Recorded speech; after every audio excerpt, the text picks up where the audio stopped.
ಕೆಲವೇ ಕ್ಷಣಗಳಲ್ಲಿ ರಾಷ್ಟ್ರಪತಿ ಭವನಕ್ಕೆ ನರೇಂದ್ರ ಮೋದಿ ಅವರು ತೆರಳಲಿದ್ದಾರೆ. ಹೊಸ ಸರ್ಕಾರ ರಚನೆ ಹಕ್ಕು ಮಂಡಿಸಲಿದ್ದಾರೆ ಪ್ರಧಾನಿ ನರೇಂದ್ರ ಮೋದಿ. ಈಗಾಗಲೇ ರಾಷ್ಟ್ರಪತಿ ಭವನ ತಲುಪಿದ್ದಾರೆ ಎನ್ಡಿಎ ಸದಸ್ಯರು. ಇನ್ನು ಕೆಲವೇ ಕ್ಷಣಗಳಲ್ಲಿ ಪ್ರಧಾನಿ ಮೋದಿ ಅವರು ಕೂಡ ಬಂದು ರಾಷ್ಟ್ರಪತಿ ಭವನಕ್ಕೆ ತೆರಳಲಿದ್ದಾರೆ. ರಾಷ್ಟ್ರಪತಿಗಳನ್ನ ಕೂಡ ಭೇಟಿಯಾಗಲಿದ್ದಾರೆ. ನಾವು 3ನೇ ಬಾರಿ ಸರ್ಕಾರ ರಚನೆ ಮಾಡೋದಕ್ಕೆ ರೆಡಿ ಅಂತ ಕೂಡ ರಾಷ್ಟ್ರಪತಿಗಳಿಗೆ ತಿಳಿಸ್ತಾರೆ. ನಮ್ಮ ಸರ್ಕಾರಕ್ಕೆ ಸಂಪೂರ್ಣವಾದಂತಹ ಬೆಂಬಲ ಇದೆ, ಬಹುಮತ ಇದೆ. ಹೀಗಾಗಿ ನಾವು ಸರ್ಕಾರ ರಚನೆ ಮಾಡ್ತೀವಿ. ಹೊಸ ಸರ್ಕಾರ ರಚನೆಗೆ ಹಕ್ಕು ಮಂಡಿಸಲಿದ್ದಾರೆ ಪ್ರಧಾನಿ ನರೇಂದ್ರ ಮೋದಿ. ಓಕೆ, ಎಲ್ಲದ್ರ ಬಗ್ಗೆ ಇನ್ನಷ್ಟು ಡೀಟೇಲ್ಸ್ ನೀಡ್ತಾರೆ ನಮ್ಮ ಪ್ರತಿನಿಧಿ ವಿಕ್ರಮ್. ಈಗ ರಾಷ್ಟ್ರಪತಿ ಭವನಕ್ಕೆ ಬಂದ್ರ ಏನು, ಪ್ರಧಾನಿ ನರೇಂದ್ರ ಮೋದಿ ಅವರು ರೀಚ್ ಆದ್ರ ಏನು, ಬಂದ ನಂತರ ಏನು ಚರ್ಚೆ ಮಾಡ್ತಾರೆ ಏನು? ಇನ್ನೇನು ಕೆಲ ಹೊತ್ತಿನಲ್ಲಿ ಪ್ರಧಾನಿ ನರೇಂದ್ರ ಮೋದಿ ಅವರು ರಾಷ್ಟ್ರಪತಿ ಭವನಕ್ಕೆ ಬರ್ತಾರೆ. ಆದರೆ ಅದಕ್ಕಿಂತ ಮುಂಚಿತವಾಗಿ ಈಗಾಗಲೇ ಎನ್ಡಿಎ ಮೈತ್ರಿಕೂಟದ ಹಲವು ಪ್ರಮುಖ ನಾಯಕರು ಈಗಾಗಲೇ ರಾಷ್ಟ್ರಪತಿ ಭವನದತ್ತ ಪ್ರಯಾಣವನ್ನು ಬೆಳೆಸ್ತಾ ಇದ್ದಾರೆ. ಕರ್ನಾಟಕದಿಂದ JDS ಮುಖ್ಯಸ್ಥರಾಗಿರ್ತಕ್ಕಂಥವ್ರು ಹಾಗೆಯೇ ಮಾಜಿ ಮುಖ್ಯಮಂತ್ರಿ ಆಗಿರ್ತಕ್ಕಂಥ ಕುಮಾರಸ್ವಾಮಿ ಅವರು ಕೂಡ ಈ ಒಂದು ಕಾರ್ಯಕ್ರಮದಲ್ಲಿ ಭಾಗಿಯಾಗ್ತಾರೆ. ಪ್ರಧಾನಿ ಮೋದಿ ಅವರು ಈಗ ಆಲ್ರೆಡಿ ಎನ್ಡಿಎ ಸರ್ಕಾರ ರಚನೆ ಮಾಡುವಂತಹ ಇವತ್ತು ಏನು ಮಧ್ಯಾಹ್ನದಿಂದ ಆಗಿರ್ತಕ್ಕಂಥದ್ದು ಎಲ್ಲರೂ ಕೂಡ ಬೆಂಬಲವನ್ನು ಸೂಚಿಸಿದ್ದಾರೆ. ಸೊ ಅದನ್ನ ಹಕ್ಕನ್ನ ಸಲ್ಲುಕೆ ಮಾಡುವಂತ ಕೆಲಸವನ್ನ ರಾಷ್ಟ್ರಪತಿ ಭವನದಲ್ಲಿ ಮಾಡಲಾಗುತ್ತೆ. ಇನ್ನೇನು ಅರ್ಧ ಗಂಟೆ ಅಥವಾ ಒಂದು 20 ನಿಮಿಷದೊಳಗಾಗಿ ಈ ಒಂದು ರಾಷ್ಟ್ರಪತಿ ಭವನಕ್ಕೆ ಭೇಟಿ ನೀಡುವಂತಹ ಕೆಲಸವನ್ನ ಪ್ರಧಾನಿ ಮೋದಿ ಮಾಡಲಿದ್ದಾರೆ. ದಿವ್ಯಾ, ಓಕೆ, ಸಹಜವಾಗಿ ಈ ಬಾರಿ ಸರ್ಕಾರ ರಚನೆ ಮಾಡೋದಕ್ಕೇನೋ ರೆಡಿ ಆಗಿದ್ದಾರೆ, ಎಲ್ಲರೂ ಹಕ್ಕು ಮಂಡಿಸ್ತಾರೆ, ಬಹುಮತ ಇದೆ. ಆದ್ರೆ ಒಂದಷ್ಟು ಗೊಂದಲಗಳು ಏನಿತ್ತು ಪಕ್ಷದಲ್ಲಿ ಅದೆಲ್ಲವೂ ಕೂಡ ನಿವಾರಣೆ ಆಗಿದೆಯಾ ಏನು? ಓಕೆ ವಿಕ್ರಮ್, ನಿಮ್ಮನ್ನ ಮತ್ತೆ ಸಂಪರ್ಕಿಸ್ತೀವಿ, ಹೋಲ್ಡ್ ಆನ್. ರಾಷ್ಟ್ರಪತಿಗಳನ್ನ ಇದೀಗ ಪ್ರಧಾನಿ ನರೇಂದ್ರ ಮೋದಿ ಅವರು ಭೇಟಿಯಾಗಿದ್ದಾರೆ. ಇದಕ್ಕೂ ಮುಂಚೆ LK ಅಡ್ವಾಣಿ ನಿವಾಸಕ್ಕೆ ಭೇಟಿ ನೀಡಿದ್ರು, ಅವರ ಆಶೀರ್ವಾದವನ್ನ ಪಡೆದ್ರು. ಈಗ ಹೊಸ ಸರ್ಕಾರ ರಚನೆಗೆ ರಾಷ್ಟ್ರಪತಿಗಳನ್ನ ಭೇಟಿ ಮಾಡೋದಕ್ಕೆ ನರೇಂದ್ರ ಮೋದಿ ಅವರು ಬಂದಿದ್ದಾರೆ. ನರೇಂದ್ರ ಮೋದಿ ಅವರು ಹಲವು NDA ನಾಯಕರು ಕೂಡ ಸಾಥ್ ನೀಡಿದ್ದಾರೆ. ಈಗಾಗಲೇ NDA ನಾಯಕರು ಪ್ರಧಾನಿ ನರೇಂದ್ರ ಮೋದಿ ಮುಂಚಿತವಾಗಿ ಹೋಗಿದ್ರು. ಇದೀಗ ನರೇಂದ್ರ ಮೋದಿ ಅವರು ಕೂಡ ಆಗಮಿಸಿದ್ದಾರೆ. ಹೊಸ ಸರ್ಕಾರ ರಚನೆಗೆ ಹಕ್ಕು ಮಂಡಿಸಲಿದ್ದಾರೆ ಪ್ರಧಾನಿ ನರೇಂದ್ರ ಮೋದಿ ಅವರು.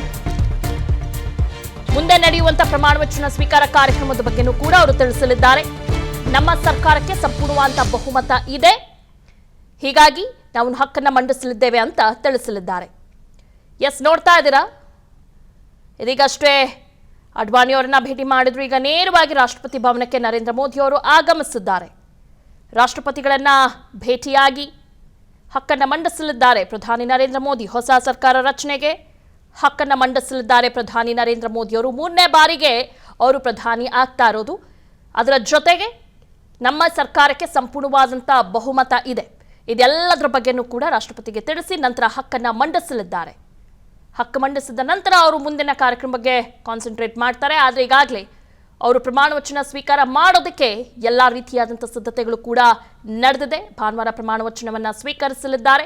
ಇದರ ಜೊತೆಗೆ ಪ್ರತಿ ಬಾರಿನೂ ಕೂಡ ಒಂದು ಹೊಸ ಸರ್ಕಾರ ರಚನೆ ಮಾಡಬೇಕಾಗಿರುವಂಥ ಸಂದರ್ಭದಲ್ಲಿ ಮೊದಲು ರಾಷ್ಟ್ರಪತಿಗಳನ್ನ ಭೇಟಿ ಮಾಡ್ತಾರೆ ಪ್ರಧಾನಿ ನರೇಂದ್ರ ಮೋದಿ ಅವರು. ಈ ಹಿಂದೆ 2 ಬಾರಿನೂ ಕೂಡ ಅವರು ಸರ್ಕಾರ ರಚನೆ ಮಾಡುವಂಥ ಸಂದರ್ಭದಲ್ಲಿ ಇದು ಸಹಜ ಪ್ರಕ್ರಿಯೆಗಳು ನಡೆಯುವಂಥದ್ದು.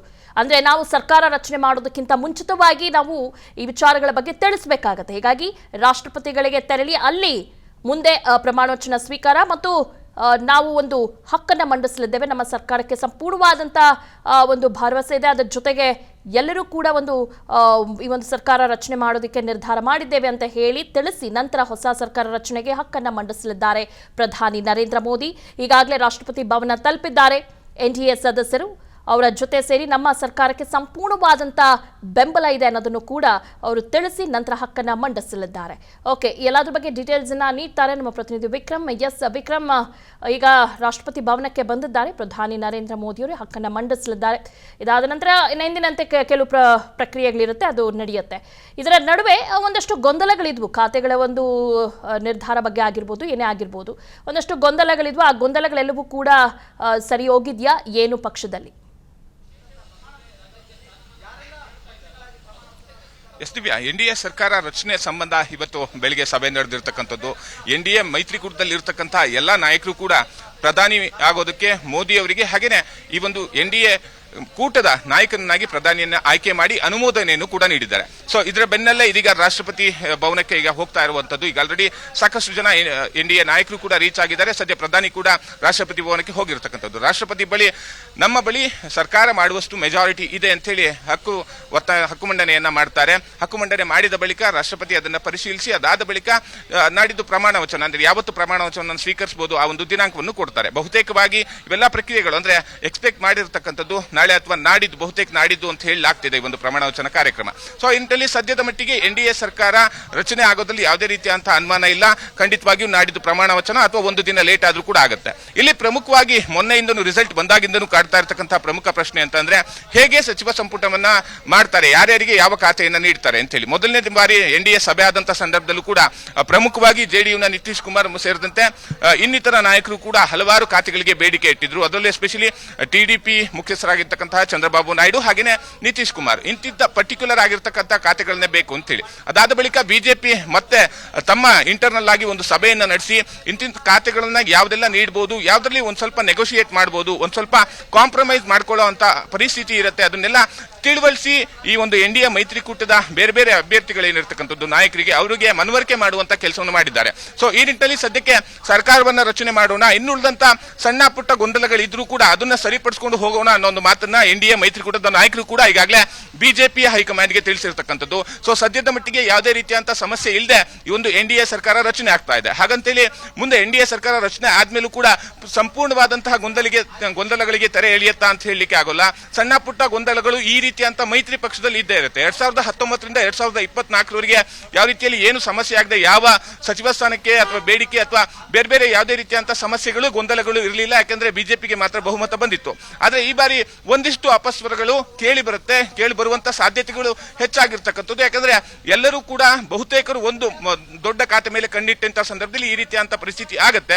ಸದ್ಯದ ಮಟ್ಟಿಗೆ ಸರ್ಕಾರ ರಚನೆ ಮಾಡುವಂತ ಒಂದು ಹಂತದಲ್ಲಿ ಎಲ್ಲಾ ನಾಯಕರು ಕೂಡ ಇದ್ದಾರೆ. ಇನ್ನು ಉಳಿದಂತೆ ಬೇರೆ ಯಾವುದೇ ರೀತಿಯಂತ ಗೊಂದಲಗಳಿಗೆ ಸದ್ಯದ ಮಟ್ಟಿಗೆ ತೆರೆ ಎಳೆಯುವಂತ ಕೆಲಸವನ್ನ ಬಿಜೆಪಿ ಹೈಕಮಾಂಡ್ ಮಾಡಿರುವಂತದ್ದು. ದಿವ್ಯಾ, ಓಕೆ, ಧನ್ಯವಾದಗಳು ವಿಕ್ರಮ್. ಅನುಕ್ಷಣದ ಸುದ್ದಿಗಳಿಗಾಗಿ ವಿಸ್ತಾರ ನ್ಯೂಸ್ ಯೂಟ್ಯೂಬ್ ಚಾನೆಲ್ ಸಬ್ಸ್ಕ್ರೈಬ್ ಮಾಡಿ. ಹೊಸ ಸುದ್ದಿಗಳ ನೋಟಿಫಿಕೇಶನ್ಗಾಗಿ ಬೆಲ್ ಐಕಾನ್ ಕ್ಲಿಕ್ ಮಾಡಿ. ಲೇಟೆಸ್ಟ್ ಅಪ್ಡೇಟ್ಸ್ಗಾಗಿ www.vistaranews.com ವೆಬ್ಸೈಟ್ಗೆ ವಿಸಿಟ್ ಮಾಡಿ. ಅಂಗೈಯಲ್ಲೇ ಜಗತ್ತಿನ ಸುದ್ದಿ ತಿಳಿಯಲು ವಿಸ್ತಾರ ನ್ಯೂಸ್ ಕನ್ನಡ ಆಪ್ ಡೌನ್ಲೋಡ್ ಮಾಡಿ.